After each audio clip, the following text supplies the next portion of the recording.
Matthew 13, verse 31 through 32. The kingdom of heaven is like a mustard seed, which a man took and planted in his field.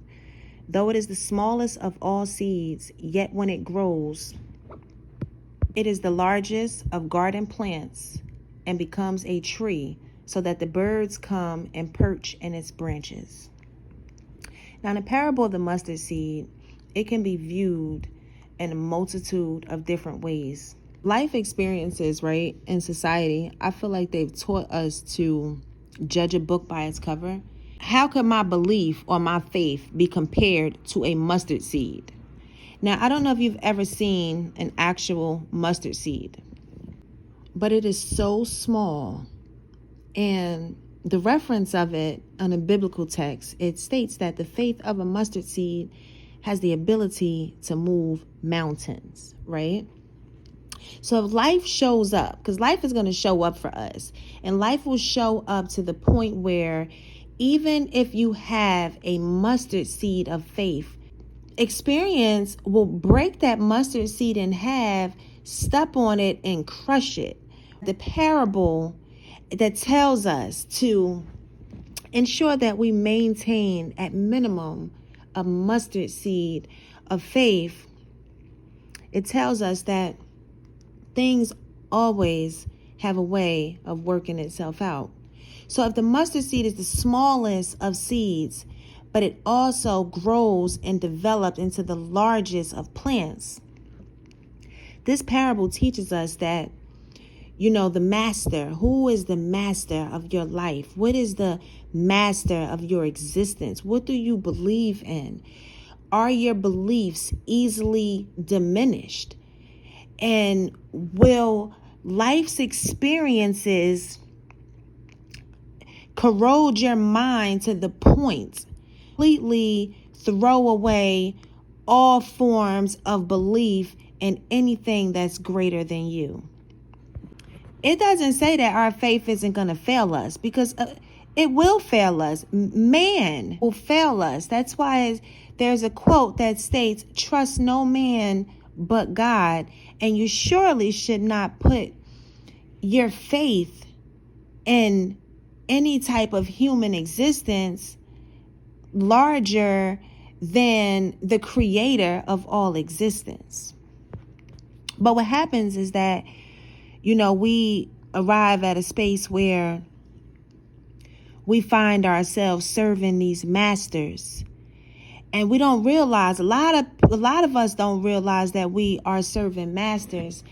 And our master can be anything that we put over our well-being, over the development of our minds, over our peace, over our sanity. What is your major form of stress currently in your life? Now, stress can also be your master, because if you allow stress to come in and dominate you, it has the ability to cripple you. Stress will cripple you. It will dominate you. It will attack your health. It will destroy your relationship. It will remove, your self-esteem. It will fill your mind with doubts. That's what stress will do. But it also, the seed of the parable of the mustard seed, it's in accordance with worrying. So let's move into Matthew chapter 6, verse 25 through 27. Therefore, I tell you, do not worry about your life, what you will eat or drink, or about your body, what you will wear. Is not life more than food, and the body more than clothes? Look at the birds of the air. They do not sow or reap. Look at the birds of the air. They do not sow or reap or store away in barns, yet your heavenly Father feeds them. Are you not much more valuable than they? Can any one of you, by worrying, add a single hour to your life? So now that tells us, do not worry. Though it is the smallest of all seeds, Yet when it grows, it is the largest of garden plants and becomes a tree, so that the birds come and perch in its branches. So this small seed, right? It has the ability to flourish into a large plant that not only feed the birds, it feeds the animals. It also provides shade to cool you, as well as give you prana in times of stress. See, trees are life. They produce healing. You have individuals who hug trees. That same individual that hugs a tree may have been clutching onto their mustard seed while being attacked by the enemy. Typically, when the enemies show up, they usually have a lot of followers and supporters to back their attacks. You see, they say power is in numbers, but the true power and strength, it's at the core of the individual who is not afraid to step out on their own, to go against societal's norms. See, societal norms will come up, they will back you in a corner, and they will cripple you. They will completely cripple you and force you to believe in their values and their principles. It's as if, man has the ability to confuse you. Once you paint confusion into the minds of someone, it will have them questioning their entire existence. But what happens when the enemy attacks you in every area of your life? But it's this moment of attack is when you really have to clutch onto your mustard seed. And you have to know that it don't matter what obstacles that may approach you, it's then that you need, and it's imperative that you clutch your mustard seed. Because just because you don't have the words to pray, or because your mouth can't fathom or muster a word to pray to the Most High, or your mind is so entangled with the weeds of the serpent, that doesn't mean that the Most High isn't studying your soul, isn't armoring you and equipping you with the necessary tools that you are going to need to navigate through your journey. See, it's a journey, and the stronger the battle and the war that's waged upon you, what it does is it highlights and it illuminates the light within your soul. That light in your soul is your flame. That's your internal flame. Okay? Now, life will come in, and each time you get attacked by the serpent, it can diminish your internal flame. But these battles, they're not intended to deplete your light. That's the lie of the enemy. See, the lie of the enemy will back you in a corner and make you feel that no one loves you, that the Most High isn't real, that there is no God, that no one is going to show up as your support, that it's pointless and aimless for you to pray. But I want you to understand something today in this moment, that it doesn't matter what obstacle or what storm that you may face, that you better never allow any individual to come in and deplete your ability to pray, your ability to believe, your trust in the Most High, that there will be deliverance that will deliver and redeem you from any circumstance or attack that is bestowed upon you from the enemy. You see, we have to be wary and careful of those masters that we allow to step into our life, because those demons, they jump. They not only jump on your flesh, they entangle themselves around your spirit. Now, these masters can be the casual sex that we're having. You know, that hookup culture that's going on, that's right now in this world, because it's huge. This hookup culture is so huge, but it's no one's out here talking about them sexually transmitted demons that has the ability to attach themselves to your spirit. Now, but them demons, they're eating away at your flesh. They're depleting you of your energetic source. Those masters is the doubt that you allow to dominate and conquer your mind. See that master status, that dominating force to rule and conquer your life. What happens is that master status, it cuts across all other statuses. And it distracts others from seeing who you truly are. And for many people, they don't even know who they truly are because we're so entangled by these masters, these false gods. See, the serpent comes to steal, kill, and destroy. If you're not armored up, those voodoo and satanic worshiping, those attacks, right? They will begin to penetrate you internally. See, initially, they're subliminal. They attack you from the outside. They attack the things that you love. They attack your family. They attack your finances. You know, they go after your security, your stability.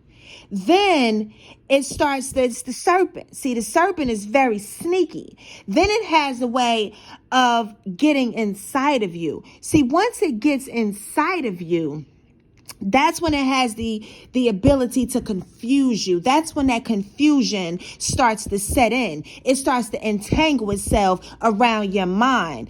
It starts that, and then you become blinded. Because at that point, that's when your faith is tested, right? Because now you clutching onto your mustard seed. And you clutching your mustard seed, okay? But the attacks is coming harder and harder. And now there's a war and there's an army. There's a whole army and a war that's waged against you.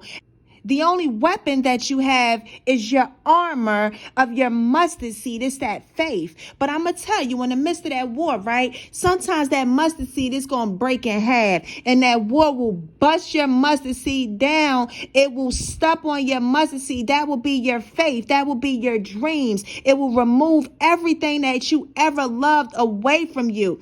Life has the ability to show up and deplete you of every ounce of faith that you once thought that you possessed. But I'm going to tell you something. It's then that belief will show up, and it's that belief that will carry you, that will embrace you, that will ensure you that no matter what weapon the enemy feels that they want to wage against you, these weapons won't prosper. They may attack your health. They may attack your finances. They may break you down to make you feel that you are nothing and that you deserve nothing and that you are worthy of nothing. These weapons won't prosper. Because once you acknowledge that and you hold on strong and true to those beliefs, right, those weapons won't prosper. See, it's going to take us back to that mustard seed and how that little mustard seed has the ability to grow into the largest of plants, but it's also the smallest of seeds. See, the serpent, the enemy, they knew how small the mustard seed was, and they knew that life has the ability to show up, to kick you down, to break you down to the lowest level. These obstacles, they were planted in front of us. Write the vision, make it clear. Habakkuk, right? Write the vision, make it clear. These scriptures was written before Christ. These parables was written centuries ago. Arrived at the 20th century where so many people don't believe. And I don't want to come from a space of saying that we are living in the end times. What if we're actually living in the beginning? What if we are going back to Genesis and not quite Revelations? See, a lot of people is focused on the parables and how Revelations, it speaks about a lot of things that's going on today. But what about Genesis and how the beginning is also prophesying the end. Or maybe it was imperative for us to go back to the beginning because we missed some steps, right? So if we're on an elevator and we jumped all the way to the New Testament and we're living out the New Testament and we're forcing these things to happen, and we're so stuck on things, being exposed or uncovered the way that we want them in the likeness of how we want them to uncover. But what if we missed some steps or we missed some books? Maybe we needed to go back to the beginning and start all over again.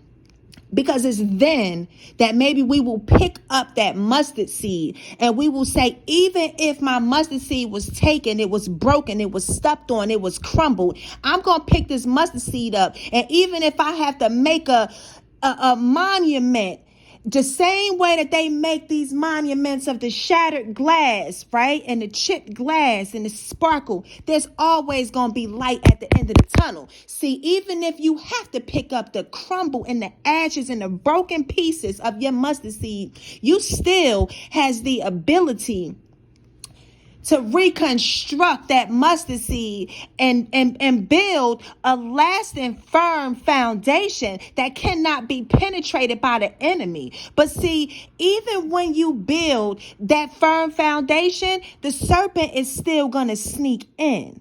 Because it goes back to the parable of the weeds, right? See, the enemy is always busy. And it's the ones that possess the brightest light, that flame. It's that internal flame that's inside of you, right? You the one that the enemy gonna attack. The enemy is not out here attacking everybody, even though these weapons are formed. They're formed and they are waiting for someone to awaken, to step into their consciousness, to take that next step. You better believe that as you set your mind on moving into a new direction, them attacks gonna come hard and they gonna come heavy because they expect you to stay in one area where you've continuously operated, which is in a state of blindness.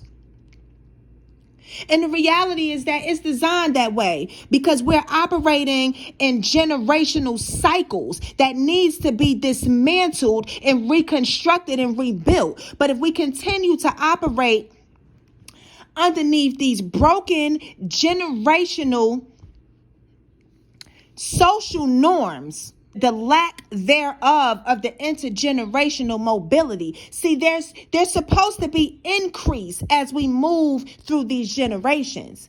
But instead, the generations are declining. Or at least you're supposed to want your children to do better than you have done. If we are entangled and the generation is entangled, and at the root of the generation is the serpent and the attacks of the enemy. First of all, if the attacks of the enemy has been attacking your family so strong, you need to know that there is something amazing that's birthed in your family. If your bloodline is being attacked that strong for generations after generations after generations, apparently the enemy is trying to stop you from stepping into your glory, from walking into your salvation, from breaking those generational curses over your bloodline. See, these attacks, when I'm telling you that these attacks, they don't just happen. Nothing just happens like that to the point where the enemy is going to attack your family for centuries. But what happens is that we continue to pass down the cycle of poverty. Okay? The cycle of abandonment, the cycle of broken homes, the cycle of prison. Because prison is a curse on the community. When I tell you that prison is a curse, it is in alignment with the separation and the destruction of families and family structural dynamics. That prison system is a curse and ultimately is passed down because usually the father's in prison, the children are in prison, the grandchildren are in prison. It's a cycle. These attacks is coming so hard on your bloodline. There's something there. There's something huge that's there. But it's easier for the enemy to blind you, to choke you. See, the enemy is going to attack your throat because they don't want you to speak. The enemy is going to attack your mind because they don't want you to think. The enemy is going to attack your health because they know that if you are sick and you are broken down and you are weak, that you can't step into your light. See, this is the way that the attacks come from the enemy. But it's even in the moments that you feel that your throat is under attack, you still need to speak. If you feel that your health is being attacked, you need to take another step, because it's always something in this universal structure that's going to remind you that it's always a greater day on the horizon.